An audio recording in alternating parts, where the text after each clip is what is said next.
Hey guys, welcome back. So we're going to continue our testing of the VP9. I posted the earlier video and we're shooting both videos actually on the same day. Here is the VP9 that we just tested in the last VP9 gauntlet test video. And in that video I mentioned that I had purchased a brand new VP9, which is the new tactical model. I've taken the muzzle thread protector off because it's just going to walk off anyway. Probably don't want to lose it while we're doing the testing here this afternoon. But it has a threaded barrel and it has a noticeably heavier recoil spring over the standard VP9 being sold. And again, I think that's because, as I pointed out a long time ago on social media, that my original VP9 was horribly undersprung, and that was evident when using a 9mm suppressor on the gun. Even with the booster, it would never fully cycle. I'd wind up having to have clear malfunctions or tap the slide home. So HK apparently agrees with me, and they put a heavier spring in the gun. But how will that translate into how reliable the gun is? Will it outperform its earlier brother with the lighter recoil spring? That's what we're going to find out this afternoon by running it through the elemental and then the gauntlet tests. I have 15 rounds of the Fiocchi 124 grain ball ammunition, and we've had very good luck with this. We've had no failures to fire or any malfunctions that we're aware of that were caused by a failure of the ammunition, and we've shot a lot of it in these tests. I'm going to go ahead and fire 15 rounds just to show you that this gun works good. That recoil spring being heavier actually is pretty nice, but the recoil impulse is a little bit different. All three of us here shot the gun to break it in. We put 200 rounds through it to break it in first. Don't believe in break-in periods, but I'm doing it based upon your comments. And we all agreed it has a different recoil impulse than the standard VP9. 15 rounds.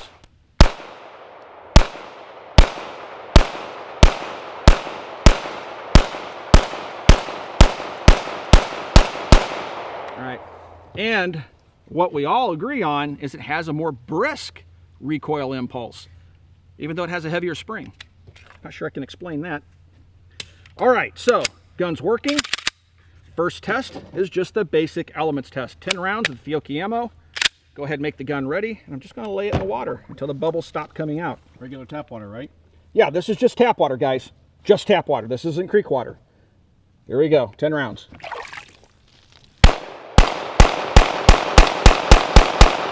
Locks open just fine. Now we're going to move over to the sand test. It went home when I put the magazine in automatically. Rounds in the chamber. Just going to lay it in the sand. All right? Just like we all do all others. Very basic test. This is not hard on a gun in my opinion at all. It's like you dropped it on the ground. 10 rounds.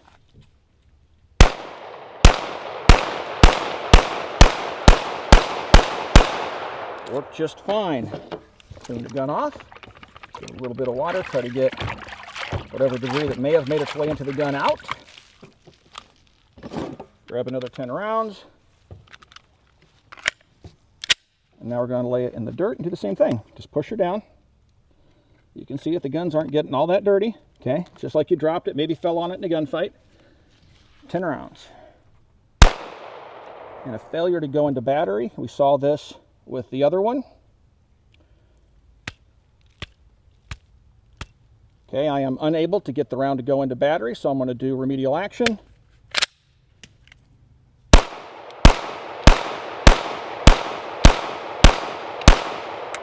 All right, and it's not locking open now. And the magazine is sticking in the gun. All right. Try to get it cleaned off as I can.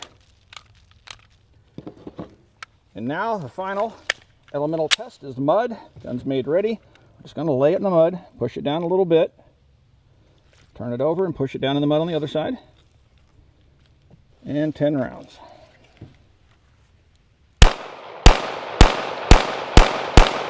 And another failure that we saw with the other VP9.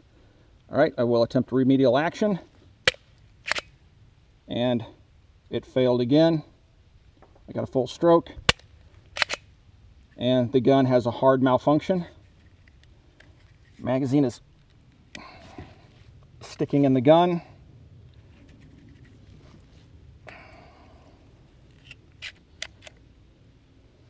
So that's what we can see, the type of malfunction we're dealing with here. It's pushing one round down in the magazine, yep. It looks like, and it's got the other one's one very, very high angle and it's not feeding into the chamber at all. Oh, yeah, that's interesting. I'm going to hurt myself at this point. Okay, so I got that round to pop up by pushing on it with a knife. I could not get the magazine out of the gun as it was. Now when I take it out, I still can't get that magazine to release. Slides locked to the rear. Okay, I got that round in the chamber. And now I got the magazine out. All right. That round fell out. The round that was in the chamber fell out, so I'll just leave it out. And we have a few more rounds. Let's see if we can get the gun to fire. Failure to eject. Yeah. I think that's a failure to feed. And that's it. It's not locking open. All right, guys. So honestly, that heavier recoil spring doesn't seem to do a whole lot for the gun. It's still having pretty nasty malfunctions just in a basic test. Now keep in mind, some of the HK guys that you'll talk to at the trade shows will tell you that their hammer-fired series of handguns like the USPs are their guns that they've tested to military standards. Those are military go-to-war type guns. The VP9 is Volk's pistol. This is a civilian pistol. You know, I think, you know, it's different. I'd like to get a P30 out here. I'd have to invest another $900 in a handgun to see how the hammer-fired version compares to the striker-fired version, because in essence they're the same gun. It's just that one has a hammer setting off those primers. Let's go ahead and reset the test. We're going to clean the gun out as best we can, just using the water we have here, just like every other gun, and load up the magazines. I will show you that it's working before we resume the test. Now we're going to put it through the gauntlet.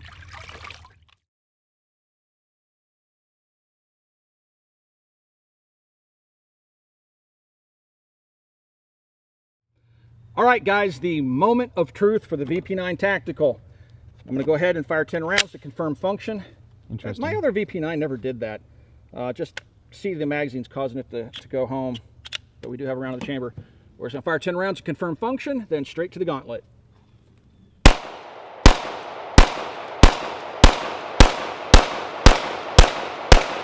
It's such a sweet shooting pistol, man. That thing just points so naturally for me.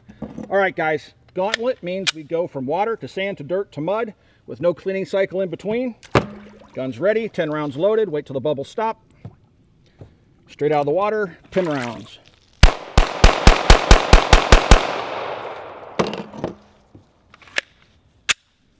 All right, sand, we push it down. We bring a little bit of sand up on it. Turn it over, push it down into the sand, bring a little bit of sand up on it. And then 10 rounds. Dead trigger. All right, remedial action. Didn't go into battery. Didn't go into battery.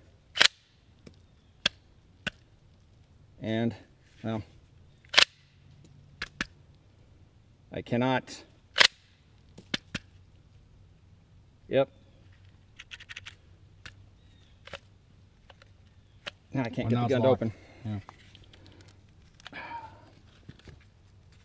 All right, guys. End of test. They can't make it through the gauntlet even with remedial action. The gun's completely seized up. We're probably going to have to. It's unsafe at the moment, so we're going to stop the video, make the weapon safe, try to clear it as safely as we possibly can, and then we'll come back and give you our final thoughts. This gun will not be able to complete the gauntlet.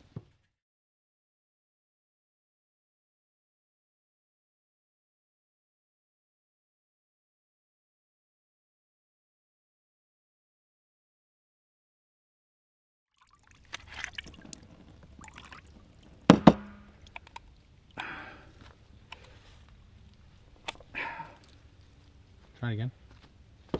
Stand back.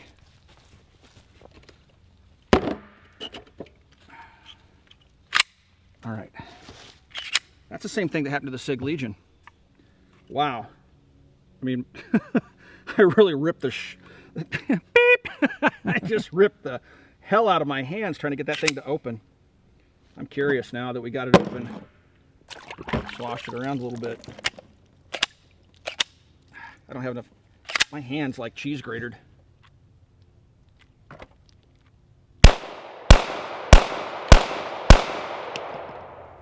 Yep. All right. Well, we're done. All right, guys, so we had a chance to kind of think about what we just witnessed and experienced with the VP9 Tactical. I will be the first to say that because of the heavier recoil spring, I actually expected this pistol to perform better than the original. My opinion is this pistol has slightly more pronounced recoil. What about you? Yeah, you know, you, myself, and Omar all shot it beforehand to do a proper break-in. Although, again, we've already discussed our thoughts on the break-in period, but at the request of the viewers, we did that.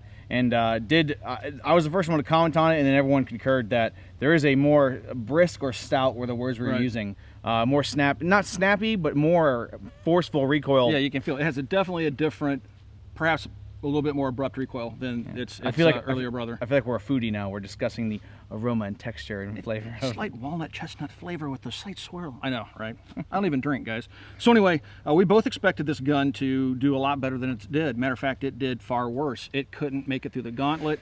I would say when we got it to the gauntlet, it's done as bad as most any other pistol that's really done bad in our gauntlet tests. Yeah, and the complete lockup was reminiscent of the SIG Legion. It was bad. I mean, you can see in the video where I tried to catch Tim's facial expression. You can see his arms shaking when he's trying to. I don't know if you can see that on camera. To rack the gun open. He was not faking that. I promise. Was up here on my palm. I mean, I was beating the snot out of the gun trying to get it to trying to get this thing to go closed. And the serrations are really good on the VP9. Yeah. And I was like ripping on it and like just cheese grating in my hands. It even has the insert there for you to be able to grip it even more. It has those little ears. I mean, it has really good ability to grip it. But the fact is, remedial action did not get the gun back into the fight. One of the other things I was concerned about as well was during the elemental test when it would do the failures to feed, and we had the lockup where Tim had to get his knife out.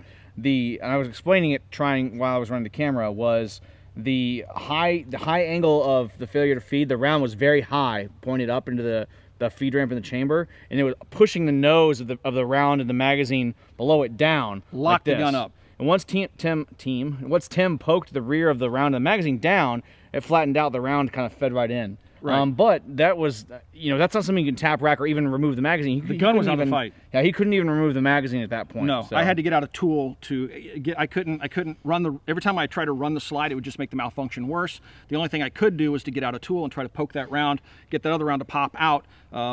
The gun was out of the fight, and that's when you needed a backup. Yeah, the fact that it happened more than once with this pistol leads me to believe that it's not a statistical anomaly or anything like that. Right. That it's actually a problem. Yeah, a problem with the actual handgun. And I do think that getting like a P30 out here to put along with this one would be a good idea. Yeah, I would like to try the P30. I've learned through my testing that hammer-fired guns in extreme conditions tend to perform a little bit better. Take a look at the AREX. It's a hammer-fired gun. You may get something in between the hammer and the firing pin, but a couple of snaps, a couple pulls of the trigger usually clears that debris and the guns go back to working. I'm not saying that definitively, it just seems to be, in my opinion, that the hammer-fired guns tend to be that way. And I think HK feels the same way, because they have said to me that their hammer-fired guns are their military product line, military law enforcement product line. Do I think this is a bad pistol? I still think it's one of the most ergonomic, most shootable pistols. The problem is if you're carrying it and you get in a gunfight in your bathtub, I think we've pretty much confirmed that tap water doesn't cause it problems. No. It's more or less creek water or sediment, sand and dirt, right? So mixed water, sand and dirt seems to be the problem. You can't confirm or deny whether if you use Brita filtered water that would... Yeah, we don't know that. We haven't tried that yet. Maybe a YouTuber out there will go out there and try Brita filtered water to see if the gun will work. Yeah. We're just having some fun, guys. But anyway, yeah, I mean, I truly expected more out of the Tactical with the heavier spring, because I was thinking perhaps how I could remedy the problem with my original VP9 would be to take the heavier recoil spring out of a VP40 and put it in there and get better reliability, forcing that slide closed. But there's something else going on in there. So I would say this one did worse than my carry gun. Yep. Right? My carry gun made it through, remedial action got it through. This one seized up to the point where we had to stop the video and try to work out the issue, where basically wound up banging it muzzle end on the ground or onto a barrel and pulling at the same time to get that round out. So I would have to say that this particular gun is falling in line with the SIG's performance. Not as bad as the Smith & Wesson, which we'll revisit. I think that may have been an anomaly, but this thing didn't do any better than the SIG P226. Yeah, really disappointed. Really disappointed. I still want to love the gun. It's like there's so few guns in this world that you can pick up right out of the box. It goes to that perfect spot in your hand, sights are aligned, and you can chew the X-ring out of a target. And that's what made me fall in love with the VP9 originally, was just the ergonomics and the shootability of the gun. It's got great sights, great feel, great trigger, has a very good trigger out of the box. It's a great target and range gun. But if I was carrying this into harm's way, if I was a police officer, I just couldn't do it. Yeah. You know, and I hate saying that. I still love the gun. I'm still going to keep all my VP9s. I'm going to use them on the range. I'll try this with the suppressor. Hopefully the heavier recoil spring does fix the problems with the gun I had with the suppressor. Yeah. And I'll keep it around for that because it's a great target gun. It's a great shooting gun. It wouldn't be bad in a nightstand where it has no chance of, you know, being exposed to rough elements. Maybe we should drop it on the carpet next time. Yeah, well, that's the next test. We'll add another layer and we'll drag it across carpet and see if that causes malfunctions. Carpet, bed sheets, and linoleum. All right, guys. You know, I hate doing this video because I know you guys are going to say I'm an HK basher. I'm not. I love HK products. It's just, hey, they even like the lefties. They have the ambidextrous slide release. Yeah, that's it's got great. completely ambi controls, and I still think this is ergonomic. And I'm going to keep my pistol, and hopefully it works great with a suppressor. But man, I just can't. You know, it is what it is. You guys draw your own conclusions, right?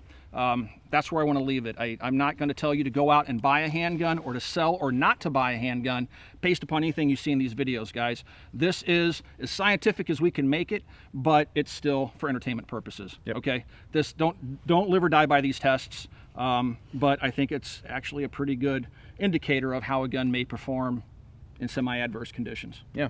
Anything else you want to add before we close this out? I was trying to think of your outro spiel so I could do it real quick, but I can't. I don't remember it. No, I can't do it. I can't. If you want to support the Military Arms Channel, the best way to do that is to shop at our online store, which is Copper Custom. Visit coppercustom.com. You got to slow it down a bit because I have that lower third. Coppercustom.com, and Tim's going to put it right here. Right there. Okay. And and check out full30.com. We brought the best web content creators around in one place, and that is full30.com. Boy, he screwed that one up. Oh, I think you got the idea, though. Can you get the Tampax? Let's try Lysol. No Lysol. Gun friendly. Never mind. Just check out full30.com, guys. Thanks for watching. We'll talk to you guys soon. See ya. So it looks like we've got a failure to go into battery here. Let's see what's going on. This is after we've cleaned the gun. We ran it under the hose and cleaned it all out before we were going to put it away to take it back and formally clean it. And it's acting just like my original VP9 did. It is having some problems. Another malfunction. Guys, the gun's been cleaned out with water inside and out, field stripped and ran under a hose, and the gun is malfunctioning. Double feed? This is the same problem we had with the original VP9. So after we did the testing in the creek bed, the rest of the day the gun was just not working right until I took it home and thoroughly cleaned it. Just rip on it. Yeah. Inline stovepipe. Seems to be the extractor might. I'm thinking it might be even too. The extractor might be like too stiff. I don't. Like I said, I'm not a gunsmith or anything like that, but you see it catching like that, and that's another failure to feed. Maybe this that really stinks, man, because I just cleaned that thing off with the hose. Yeah, it's those now. You may have around the chamber. Yep. Be careful. It seems when I take out the mag, the round ends up feeding. How would you describe that in Spanish for our Spanish followers? La bala no quiere disparar, entonces se traba la pistola y no lo puedo disparar y no trabaja la pistola. Yes, what he said. Exactly what Omar said. Thank you, Omar. I'm sure we have some Spanish-speaking viewers that would appreciate your input. So this gun's completely done, guys. It's completely done until we get it home and clean it. That's the exact same problem I had with my first. Yeah, man. It's just tapping every bullet now. Let me see.